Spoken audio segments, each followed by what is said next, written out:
All right, let's go. Episode 2. We are doing this today at a different time. I guess because because we're both too busy. That's the only time we could find to do this was at a good lunchtime. just to have a good chat and a laugh. I think you're gonna enjoy this episode. I'm Carlos Conceição, and this is RTC Roto Lab.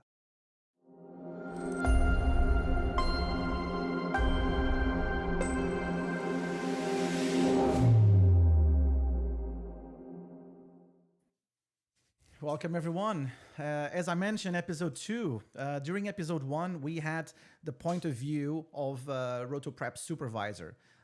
What do we deal on the day by day? What happens with outsource and all of these hot topics about what we can do with different versions of Roto, how to improve this, how to contribute to growing this art. Today we have pretty much the what we call the client side. In this case, our clients are comp, right? That's the sole reason why we're doing Roto, is to feed beautiful mats into the compositing department to help finishing the shots. And to help me with this, who better than my good friend, Ben McEwan. Hello, hello. Hello, everybody. How's it going? Good, man. Busy, Thanks no? for inviting me on your show to have a little chat. Busy. We were trying to find a good time to do this, and it's like, well, why not? Why not lunchtime, right? Exactly. Especially one of the Friday traditions for me before COVID was going to the pub, sometimes for a beer, sometimes just for a good meal and a chat. But now I guess we just have the chat online. Awesome. Do you want to tell us who you are and what you do? I believe that you're well known from the compositing community, but we might have people here in this audience that have no idea. So tell me a bit about you. Yeah, of course. From the accent, you can probably tell I am Australian. So I started my career in Australia and pretty quickly moved over to Vancouver and have been working in Canada for quite some time.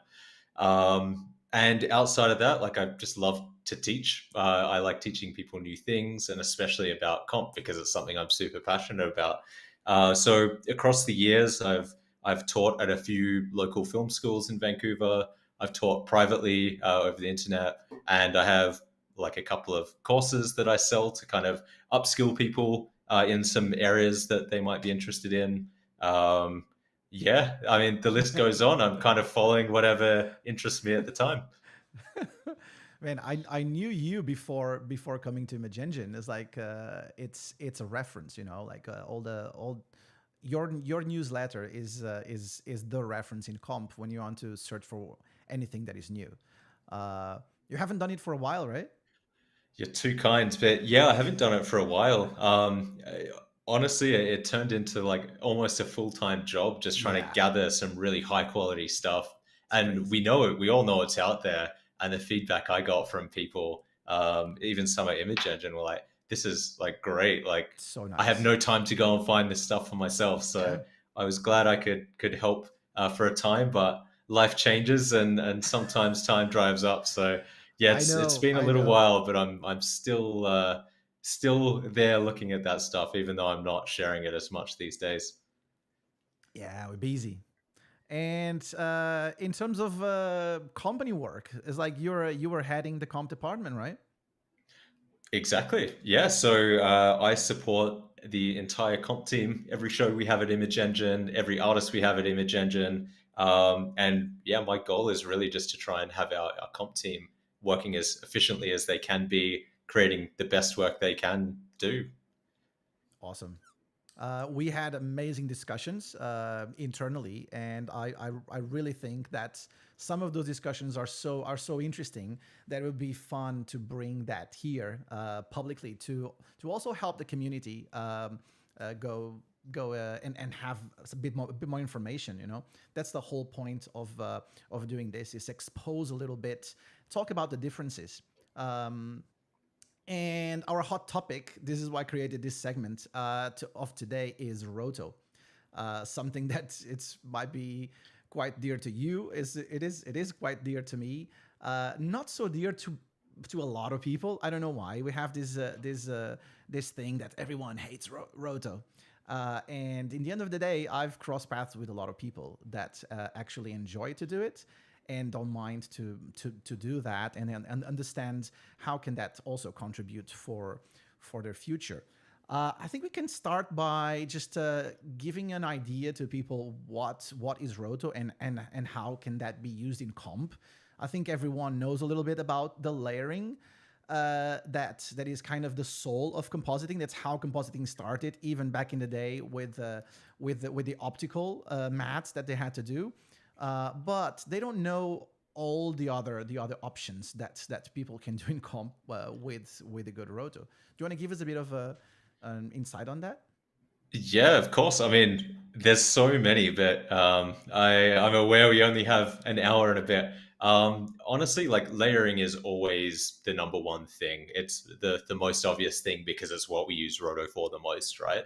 But two other areas that I would say we use Roto for quite often is selective grading of plates, and mostly just being able to give us some precision on edge treatments. And to expand a little bit on that, um, selective grading of plates happens for a various amount of reasons. I would say for me personally, what I've used it for the most would be for like faking shadows. Let's say you have a sweaty actor on set with lights shining on them, and then you have a big CG monster towering over them. You can't just like get the roto, put the character in front of the CG, and call it a day. We're often using that roto to then grade selectively those sweaty highlights, and rather than getting all the highlights on the zippers that are reflecting lights and stuff, you could just use the roto for somebody's Yeah. face or hair, and combine it with the key for highlights just to like grade it down, and have the big CG monster occlude some of those light sources. And especially nowadays, like what the plates that we receive, they look a bit more rushed, especially Yeah. because on set it's very expensive to be moving blue screens, green screens around. And what we do also is help to key. Is like Yeah. going to those areas that you like. There's a blue screen in there, but there's a million shades of blue, and some of them are black, some of them are white, and it's quite impossible to just start pulling, or it just takes too long. So we decide to roto a bit more, to kind of support the comper in that stage, or else it would take you just a week to get all of those little different keys around, right? Yeah, and I find it's interesting to watch over the last 10 years how the industry has transitioned. I've always had some terrible green screens or blue screens in plates before, but the thought process, I would say 10 years ago, is definitely let's get as far as we can. We'll get little bits and pieces of roto to kind of help out. But then your patchwork quilt of a blue screen turns into a patchwork quilt of comp, and things never quite look right. So one of the things that we get from rotoing over a blue screen, even though from a conceptual point of view, it just sounds like a waste of time, it's actually going to get you a much, much better, more optically correct result than if you were to key a dark result here, a bright result here, blend between and Yeah. stuff like that. And the best example of this is where you see like a blue screen that only covers like up to here on somebody, and then you have bright sky above that. Oh my So trying goodness. to basically do two comp treatments and have that blend together is really tricky. But having that roto that kind of covers that cross section and gives you a really clean, consistent edge is a huge help for being able to kind of smooth out those details and the semi transparent edges. We have our good friend Pedro saying hi from Complair. Good to see you, Pedro. Nice. So yeah, really, really like helping, pretty much like providing comp with tools to be able to integrate things better. We know, like, even when we have like on set shooting and the camera is pointing up and you see lights behind the characters, it's like all of this stuff is going to be so incredibly difficult to comp, that any help that you can have is going to be really important. Now, what does constitute a good roto? Because that is probably the oldest question that I've seen in my department, and we had this conversation before. Every year, I need to have this conversation with a lot of people. Fortunately, not so much at Image Engine because everyone is quite on an agreement of what does this represent. But across the years, the whole career, we've been dealing with this question: what is a good roto? How should we do it? And the reasons why. So, what is for you? What is for you good roto? Is it just something any mat, or there are specific things that you are looking for when you are trying to comp? Yeah, there's of course specifics, and depending on who you're asking, you're going to get a very different answer. But my philosophy is you always have to think about what's optically correct. And in terms of roto, what I mean by that is you can often see a hard edge, and I know a lot of people just roto to that hard edge. You can often see like some motion blur or some defocus, and like the edge of that part as well. And some people roto to that.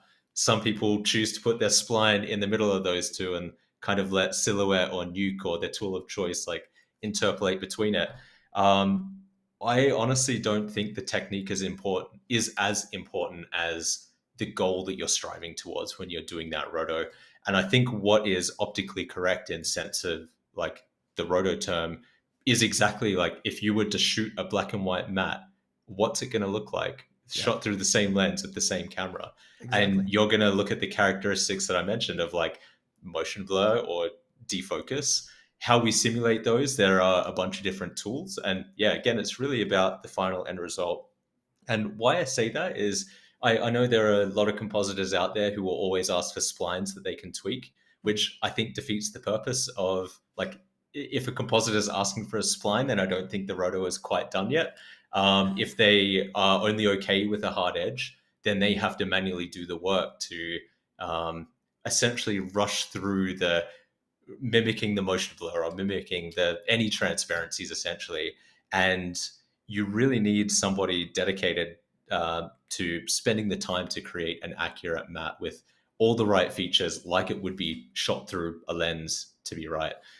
And that the interesting thing about that is, or why I feel a lot of compositors might ask for only a hard edge matte, is because they don't want to deal with edge work. It's one of the Exactly. things that most Exactly. compositors hate, right? But But isn't that the core essence for me of compositing? It's yep, integration. It's it it's totally it's is. it's our job as compositors to integrate, and Yeah, integrate is pretty much about edges. Edges is the first thing. Everything else yeah, comes after that as a plus. But integrating is like it's like integrating a CG. It's like if is it there or not? Is those edges connecting or not? Or I do believe that thing is not there and I was not born in there. So it, it, yeah. I it, it mean, starts exactly there, right? Integrating, and how can you integrate that thing to be believable? yeah, if we were still using optical printers, I think there would be a lot more room for error. But now we have so much precision in manipulating any images we have, whether that's a plate or whether that's a matte or anything like that. So essentially, like what you want is let's stick with talking about motion blur Yeah, rather than a hard edge and adjusting the edge to just the point where you don't get any edge contamination is not going to be optically correct because the exactly. motion blur is not going to match the shutter of the camera. Um, but what you want to do is you want to have that accurate amount of motion blur, and you might get some bright sky shining through, you might get some mud from the background shining through. And then it's the compositor's job to go in and be like, okay, there shouldn't be bright sky in this edge because there's like a matte painting back there, a mountain, or there's a character. We got to remove that. We got to paint that out. And that is compositing, is integrating elements together to make sure that they all feel like they're part of the same world. And Yeah. there are valid reasons for why compositors would only want to use a hard edge matte from Roto. But the beauty of having a quote unquote photorealistic or optically correct matte is you can use the gamma, you can crunch down all of those Exactly. values and you can create your own hard edge matte. So You have that you for basically free, do the right? roto once and yeah, you have what you need for free. It's usually the debate comes with like, oh, I want a hard edge matte, and I'm the first one to understand because I've done years of comp, and I know that you need that hard edge to be able to extrude those edges and get rid of everything that is seen through the motion blur, right? So that is sure you need this. Now the question always comes with, do you want the splines on the hard edge, or not, because we know that for to creating a good motion blur matte that is interpolated by Silhouette or by Nuke, the splines have to be in the middle. Or there is variations of this, little slight variations out of this that I will develop in a specific live stream that I'll do about technique. But we know that the splines are going to have to be in the middle, which means if you just have the splines in the middle, out of the box, the splines will not give you anything, right? Yeah, Because it's going to exactly. be in the middle of the motion blur. You don't have the hard edge or even the soft. You have just right in the middle. It gives you nothing. So in this case, you have to turn on the motion blur and let it interpolate properly. The other option is, okay, let's go and put the splines on the hard edge just to give that hard edge matte, but then the consequences of that are dramatic because you're going to have to extend and compact every single frame, and in different directions for every object or body part that moves in a different direction. So this just causes that you have to do roto frame by frame, which is what we try in terms of efficiency to run away from, is doing frame by frame, right? So in the end of the day, what we can produce by doing motion blur is giving comp the option of having both versions. We provide you the good motion blur version, you gamma it down to have the hard edge version, you extract your edges, you integrate it nicely, and then you pre-mult it again using the motion blur version, and you get back that softness, that perfect softness around the edges that will avoid you having to maybe kick it back into paint just to fine-tune those edges, right? Yeah, exactly. It, Yeah, it, I'm it, it seems simple, right? It seems quite simple, but this is like, you can't imagine. I know at least six different ways that I've seen across my career of doing this, and some of them involve not having any motion blur at all, any motion blur, which scares me. Because in terms of actual execution from my side, and also when I was a comper, I was like trying to figure out what can I do now with this. Sure, I can extrude my edges, but what about motion blur? I need to integrate these. These need to look good, and it's quite complicated, totally. to do it. Yeah, I mean, honestly, it's always lazy if you fake the edge just to save work because it's always going to look a little bit off, even if it's consistent, if it's not matching the correct characteristics of what was shot on set based off the lens used or the shutter speed of the camera and all sorts of things. It's always going to look a bit funky. This is something we were talking about the other day, is like when you have a retimed shot. Oh, that's another one. So yeah, like if you were to roto with the motion blur that is consistent in a retimed shot, you're technically not matching the optical characteristics of the camera. Absolutely. So you have to vary your shutter speed in Silhouette to kind of change the amount of motion blur. And sure, it might look weird, but it's not because it's incorrect to the plate. It's weird because retimes are just inherently weird. Exactly. They were not shot that way, right? Exactly. It's just so simple. Imagine that we're retiming a picture, but the actual photography doesn't get retimed, right? We're just cutting frames out or interpolating some of them, trying to figure out what is happening in the middle, but nothing really changes to the actual photography. You just cut, let's say, a normal shutter 180, you'll get this nice cinematic motion blur. But then you start chopping frames just to, like, I don't know, make something a bit more action-driven or to even slow it down as well. But again, like, how can you contribute with a motion blur for this? Like, your splines, whenever you are moving your splines, they will move faster. So if they move faster, you turn on the motion blur is going to be wrong because the motion blur is going to be bigger. They're moving faster, the motion blur goes bigger. And a lot of people have difficulty in understanding this. And also that has consequences for CG, right? Because CG has to match the photography, or else you'll have the live action that has something, and then the CG that just uses a normal 180 throughout when the actual photography is getting faster, right? The plate is getting faster. Yeah. It's a very interesting question, you know, and I think it's not too much explored. I think people try to simplify. People try to figure out like, oh, just roto is simple, you know, just put some splines in there, give out some mattes, and then let comp handle it. I do believe it's not just like that. Definitely not, and I think we've already explained why. But one really interesting thing I'm curious to talk more with you about, Yeah. Carlos, is AI. And like, I know it's a Oh. huge topic in the industry right now. And the only reason I bring it up is I interview a lot of people to join our comp team. And one of the questions that people are asking in terms of like, what's the future of image engine or what's the future of visual effects is like, are you focusing on AI? Are you doing anything there? And in my personal opinion, I don't think we're quite there yet. We've only been talking for what 20 minutes so far, and we've already talked about the complexities of how roto needs to be done, and it's tricky to do by hand and get right and get optically correct. From the tests I've seen publicly available, I'm not sure that we're quite there Hmm. yet, and I'm excited about how things are developing, but I think we're a little prematurely excited about it. What do you think?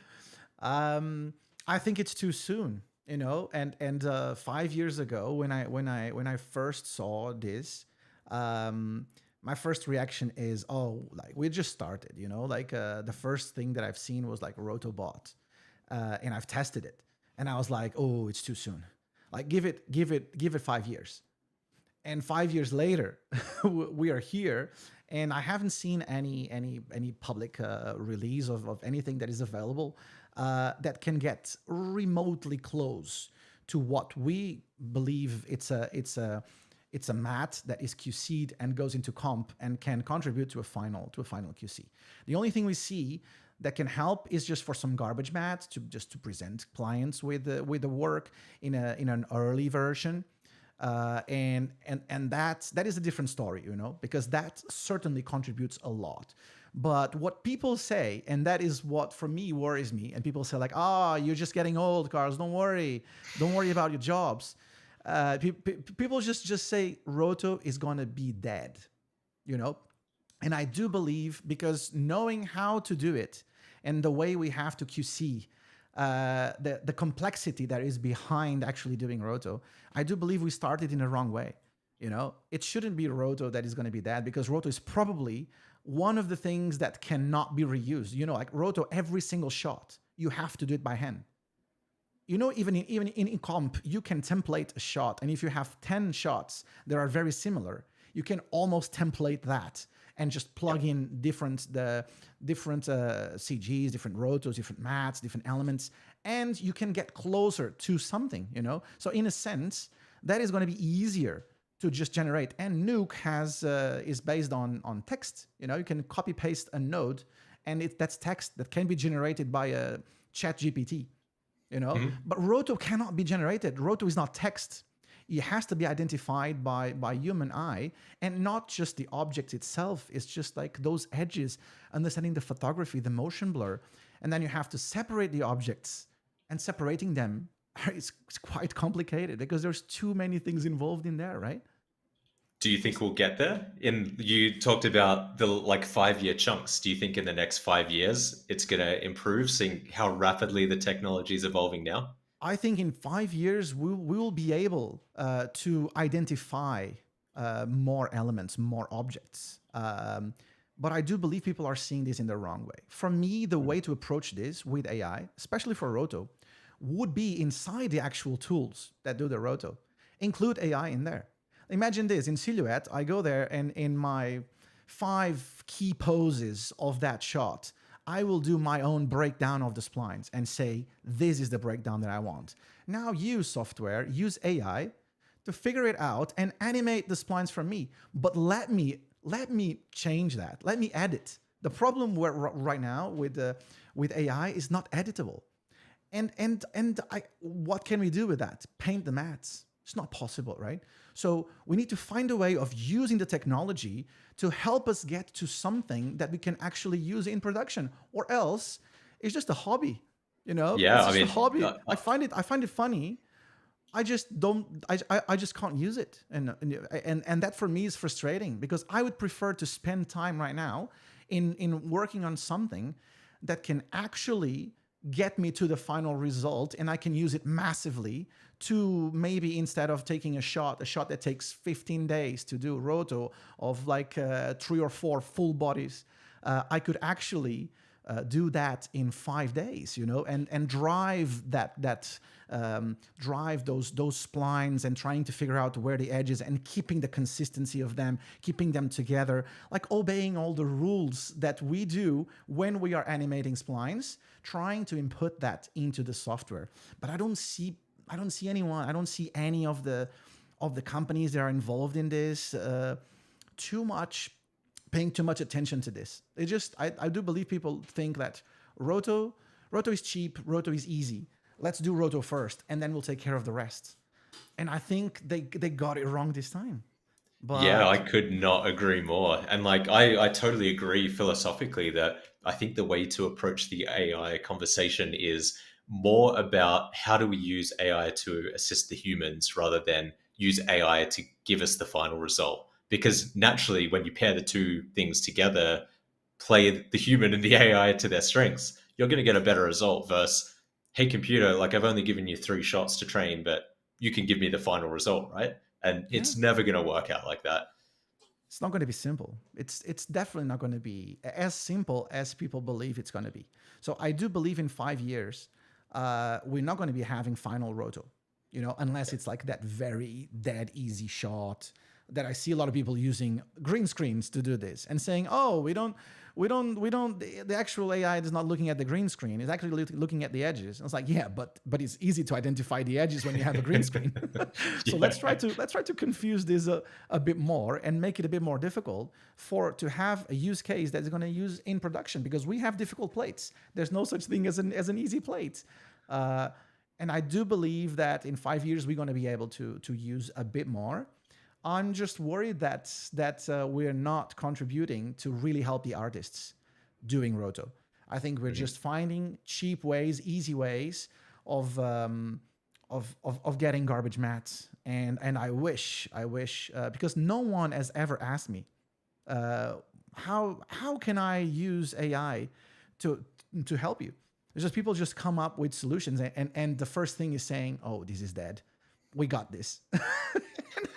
And I'm like, sure, if you believe that, sure. But meanwhile, I have 800 shots to deliver, and we have to do it by hand. So I'm still not contributing. And look, I'm using ChatGPT for code, for searching. I'm using that. I'm actually enjoying the technology. I don't know what is your opinion on the image generation. I think we are crossing a very thin line in there because of the copyrights, right? It's the same thing like when hip hop started to get those beats, like little snippets from other records, from old records, and had to start copywriting, right? You can't just start using people's work and say, oh, I've done this. You have to copyright. You have to be careful with what you are using. And all of these things are being generated by, all these models are being generated by using stuff that you shouldn't, right? Yeah, totally. And I had a really interesting argument about that the other day, and I'm still not sure if I agree with it or not. But somebody made the argument of, if you're a film student, you're going to look towards the directors or the films that you like, and you're going to emulate them because you like the style or the way they tell the story. Similarly, like if you go to art school and you want to learn to be a fine artist, you're going to be looking towards the painters and the paintings that you like, and you're going to start by emulating that. So yeah, is there a fine line between I don't know. It's a tricky thing, right? Like that's why I'm hesitating, because there's so many layers of nuance. Like It is. is the AI model generating new art that's influenced by other people's stuff, or is it directly being like, hey, artist A, I'm going to cut out this ogre and I'm going to place it in this thing? It's so complicated, and I don't think anybody knows the right answer, because obviously it's unprecedented, isn't it? Yeah. It's I think in the end of the day, we're going to have to start deciding if you want to opt in or opt out, like people are saying right now. It's like, you are publishing something, you are publishing something that has some kind of copyright. You can't just simply use that and say, oh, because I'm changing a little bit, it's going to be for free. I was like, well, music started like that, and now Mhm. look at this massive lawsuits of people saying, "Oh, I've this is almost the same song as the other one. The rhythm is the same, the beat is the same. So you can't just simply use it." I do believe it's a fun thing to do, and is generating incredible stuff. It's really incredible, and I think the technology is going to evolve, and we're going to be using it massively. We just have to find the ways of where we're going to be using that to our advantage without crossing the line. I think with respect. I think that's what we Yeah. have to do. Like you will not stop doing music because you are using someone else's beat. Like a clip. You're just gonna credit that artist, and you're gonna do something that is new, and you're gonna be making a hit that is gonna sell millions. Incredible. Let's do that. That's fine. It's Yeah. totally doable. Yeah. It'd For be interesting Roto, to I think see we're where it still far goes, away. but I agree. I agree. But it's going to be fine. I do believe for Nuke and to generate anything like even for like Houdini and like everything that's like node based and can be generated with text. I think it's going to be very easy. A lot of people are going to start be doing scripts, out of that. Like, give me a script that does this, this, and that. It's like, sure, node, plug it in, boom, make it make sense, and that's it. It's gonna be doing something. Um, my wife is a software developer, and she tells me that a lot of people are just using ChatGPT juniors. They haven't studied programming, and they're just using that to say, oh, I'm a developer now. And it's like, well. Even a friend with a young child has been using it to write their essays rather than doing them themselves for their homework. That's it, It's right? pretty funny.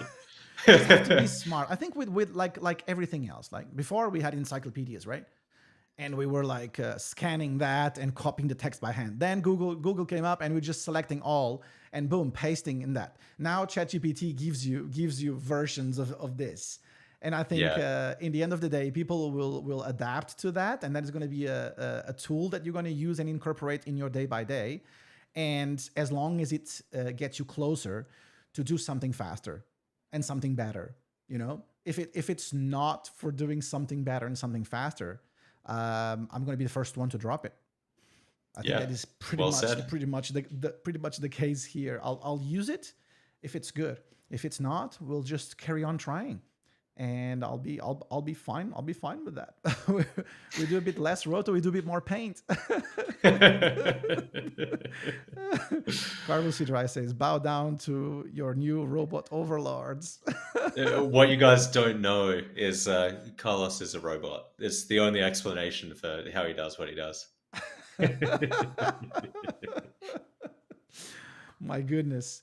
One of the things that I wanted to approach with you as well, it's another hot topic, and I've discussed this with many friends, which is the topic of career. You know, we know because we started a few years ago. We've seen a lot, and we know that. Roto and Paint was traditionally seen as a stepping stone to go into comp, you know, and suddenly Roto and Paint goes more towards India because labor work is cheaper and we can do a lot of that. And suddenly, what I see on the new trend, all the schools they just almost abandon Roto and Paint, and they're saying, you know what, I can actually train you to be a compositor. You don't need to learn how to do Roto and Paint. What do you see are the consequences of this? Because what I've seen until now is devastating. But before I tell you what I think, tell me what you think about this. What are the consequences of people abandoning Roto and Paint Yeah, it's for a real training? hot topic, and there's a few threads to pull. But the important thing to recognize is for profit visual effects schools are there to basically make money, and they're going to make money by making promises of like, oh, we can train you to be the best compositor. You don't need to do Roto and Paint because once you graduate our course, you'll go into comp. And I have seen that work out in some instances, but again, like I've interviewed countless amounts of people. I've worked with all sorts of compositors from people just starting out, people who have been in the industry for 20 years. And there is a night and day difference between people who have either Roto and Paint training or Roto and Paint experience versus those who have just jumped into comp. And there's a couple of reasons why I think that is. I think it's because it really trains you to slow down and analyze an image in a way that like you have to get a good mat, right?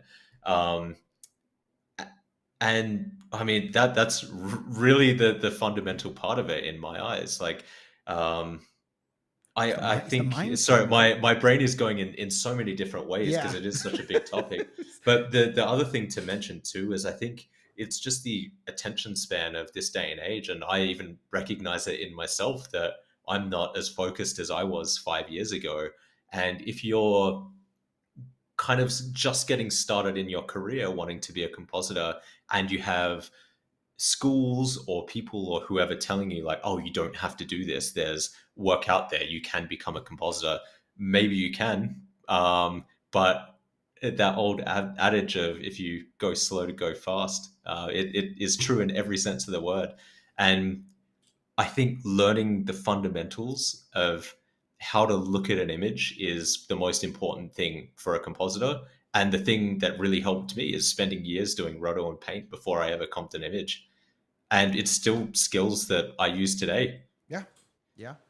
And you know that I think there's two things here. How can Roto help you? For me, it's the precision, it's the mindset. When you're a comper and you have to treat those edges, sometimes you have to paint, you have to fix frame by frame. Use your imagination to solve that puzzle, and that's what Roto brings you. It will bring you that obsessive precision on how to do things, and that you can only do by spending. I don't need you. Back in the day, you need to spend 5 years, 4 or 5 years, 6 years doing Roto. I don't think that is beneficial at all.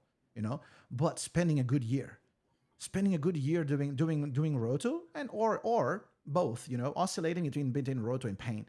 That is just brings you so much. And then the paint side, like silhouette paint is going to help you with edges and all these solving problems and stealing information from other frames. That is Comp 101. And then Nuke side of things, the prep side of things, that is where I teach everyone the 101. That's where the best practices come along. How to build those scripts efficiently, how to simplify things. What I do believe a lot of people nowadays do is complicate, massive scripts, complicated scripts to do basic stuff. And you're like, well, you don't even understand the basics. Like some of the schools where I went to mentor, people were showing me, oh, I can do particles. Look, I've done a particle system. You don't know. You don't even understand how to degrain. Like you've degrained the whole plate and you are regraining the whole plate by the very end. I was like, I'm not interested in a particle system. I don't care about that. I do care. Is like my first question to you when I'm reviewing your script. Is like, why did you denoise the whole plate? And first of all, you didn't regrain the plate by the very end. And if you would regrain, what you do? Oh, I would regrain the whole thing by the very end. It's like, well, you just destroyed the whole plate. You cannot do that. The client will never accept. You'll have to just apply grain on the stuff that you are changing. You're going to have to match the grain. It's like, oh, I haven't learned that. Simple. You are running before knowing how to walk. You don't understand the different merges, the different operations, the basics, the fundamentals. And you're going straight away into like complex keying and this and that. I was like, what complex keying? You don't know how to generate a mat. And you are trying to do complex keying. Complex keying is just operations between mats. It's all about that. And in the end of the day, tell me. I was going to say like an interesting analogy that I've heard explained to me, which I really resonate with, is it's like if you learn to draw, you're never setting out to draw an apple. You're always like encouraged to look at the shapes that are there, in terms of like the outline of the apple maybe, or like the shape of the shadow. You're not saying like, okay, I'm going to paint a shadow. I'm going to paint a oval on the ground kind of thing. And the same thing can be said about when you do roto, you're looking at a shot in the same way. You're not being like, I'm going to roto this person's jacket. It's like, there's three shapes moving independently, and I'm going to roto Yeah. that. And that analytical training of your mind helps you obviously to do roto, but obviously as you progress into comp where you have to solve a lot of pretty complex problems, if you don't have that prior training of just how your mind works, you're going to struggle more than somebody who has kind of gone through that and knows how to like dissect a shot and different parts, not literally for what they are, but for just different segments of the image. Understanding parallax, right? It's so Yeah. important. That's what we do in Roto every single day. It's understanding parallax, understanding how things can be tracked in a different way with revealing objects. You know, if an object is rotating, we're trying to figure out how to break down is in smaller splines to get something that is natural, that feels natural. They don't feel like just something wobbling in there and adapting like so organic. I don't know. I feel like we are losing a lot. But I also feel, and I noticed this in my team, there are a lot of people that really enjoy to do this and they want to do a career out of Roto and Paint. And that for me is fascinating because I see the passion in there, you know, and you know like how subjective comp is, you know, different eyes, your lead is gonna look at your shot and it's like, oh, I like it. He goes to the comp soup and it's like, I don't really like it. Goes to the VFX soup, oh, I really like it. Goes to the client and saying, guys, there's nothing to do with this. I want something different. So that can be overwhelming for some people. And I do understand there is space for also the people that like objectivity and Roto and Paint is Boolean. Is it good or is it not? Did you remove the wire or did you not? Did you roto this perfectly? Is it matching photographically what is happening in there or not? And that is what I see right now. A lot of people just decide to like, oh, I want to do this. And the difference comes to the first question that Carlos Idrais was saying here, and I saved it for now because it says if Roto paid if Roto paid as well as comp, rest assured people will learn how to love it. You know, and Yeah, well this said. is it comes to that, right? Because it traditionally started with not being like a specialist department. And ended up being a stepping stone for you to learn how to do comp because Roto, in the end of the day, is comp. And it's just like a natural progression of what you do inside the same department. And the more responsibility you get, the better you get paid. Nowadays, it's starting to be a specialist department. So I do respect someone that has been doing Roto for 30 years and wants to do this, and he's the best at doing Roto. Yeah, I mean, again, I couldn't have said it better myself. I've noticed the same thing of, well, like when I started my career and I was doing roto and then some more paint, it was very much excuse the Australian English, like a shit kicker job. Whereas now, like even just conversations I have with compas on my team, it's very much like, holy shit, like, did you see this roto? Or like, did you see this paint that this person did? I could not do that. Like, and only somebody who's trained up to be able to do the job as well as they can and see the images as well as they can do that now, and that's really cool to see. I really respect that. It's incredible, and I'm really fortunate to have a team of killers. These guys over here that I cannot thank enough for the work they do, for doing shots in house, QCing shots, organizing, coordinating. Like this is absolutely incredible, and a lot of people here decided to actually do that and just have a career. And some of them are really eager to go into comp and to try it out. And I do believe that if you go through the department, you will be an amazing compositor. I've witnessed amazing compositors coming out of this. And I've also seen compositors that never done roto and they're still really good. But we need to think at like when we do bidding, we need to look at the average. You know, we can't look at just the exception and saying, oh, there's one guy that never done roto and he's the best composer in the world.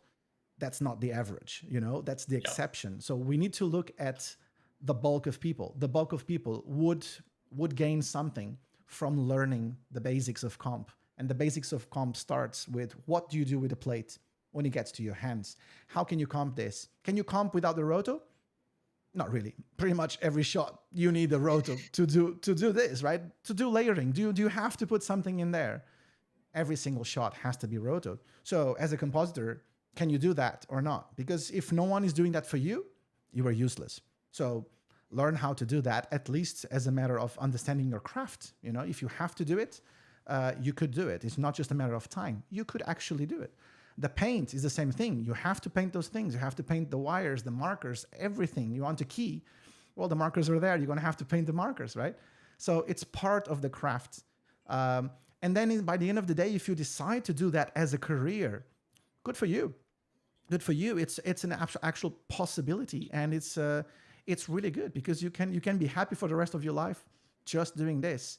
Or if you want to unveil what's next, go into comp and see how hard it is and how fun it is as well.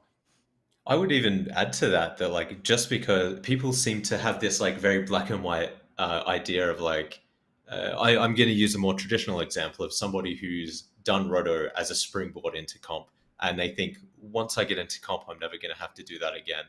And I can tell you that's absolutely not true.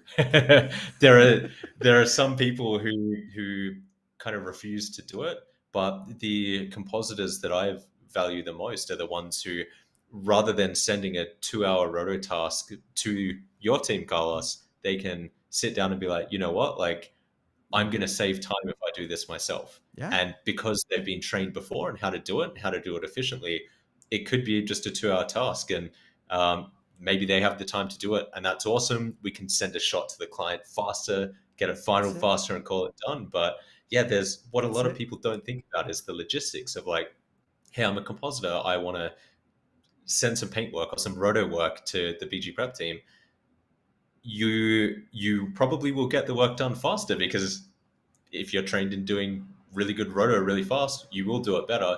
But you also have to wait like a day or two for that work to be scheduled, then to be done, and then to be put back in the pipeline, and then you have to plug it in, and it just snowballs. It's lots of these little things that at the end of the day, you could, if you know how to roto yourself, you can save heaps of time. Tons of time. Yeah, Incredible. I've been in a situation like that where there was not even time to do the roto. The roto was not called, and people were like panicking, and I was calming the shot. I was like, "Well, there's no worries. Like, I'll do the roto." I was like, "What? What do you mean? You'll do the roto?" I was like, "Well, you're a compositor, right? You're supposed to be able to do this." It's like it's going to take me a bit longer because I haven't done it for a while. It's definitely going to take me a bit longer, but I can do it. That's the thing, you know. I'll be able to finish the shot. Don't worry about that. Like, there's no need to send this out because the shot needs a piece of precision roto, and that is simple, right? It comes from how did you train, how did you grow up, and the advantage of coming through this and accepting that you can make a career, or it can be a learning process for you to go, and the best learning process for you to go into your final goal. One of our audience, Scott Anderson, this is a good friend of mine that I've trained back in DNAG from Runner. And he says, I think junior DMP artists could benefit from a year of paint prep. I once heard someone in DMP say, if in doubt, chuck a pre-mold on it. You know, so he started as a roto paint artist, and he progressed into DMP. This is a trend that we are seeing right now. Roto paint artists can produce amazing DMP artists, right? And they also benefit from coming from this. Yeah, I mean, I have nothing to add, but I was going to tell the same story of like, it is a trend that I'm starting to see more and more, and it is kind of cool to see how much cross compatibility some departments have. And like Roto Paint and DMP is definitely one of those. Really nice. It's really nice to see, and I think it's really exciting. People keep asking me, why do you do this? It's like, well, I still get excited by seeing people progress through this, and this is where I believe I can influence more people to be really, really good paint artists or compositors. it's in this department. It is why I love to do it so much, and I cherish the training that we do. And I think you share that with me. You like to train people. You like to see people. There's a weird feeling of seeing people succeed, right? 100%. Yeah, I mean, it always goes back to that thing of like a good team is always better than the sum of its parts. And that's like Yeah. one of the things that gets me going in terms of, yeah, you can, I could talk about it for hours that we don't have. Yeah, I agree. I agree.